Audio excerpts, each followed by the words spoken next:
I was looking to buy another rental property, and things were just, I couldn't wrap my head around, or I couldn't justify buying anything because the prices were so outrageous and rents just hadn't kept pace.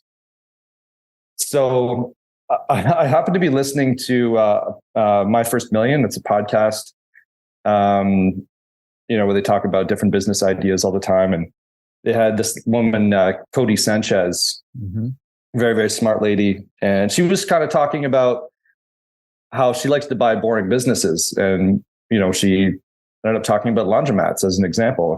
I think she owns a few laundromats. So she sort of made the case for why a laundromat in this day and age can be a better investment or better use of your money than a rental property. And so I started it really tweaked my interest. It really spoke to me because I was like, I can't find a rental property right now that I can justify buying. So I kind of went down this whole rabbit hole of the laundromat.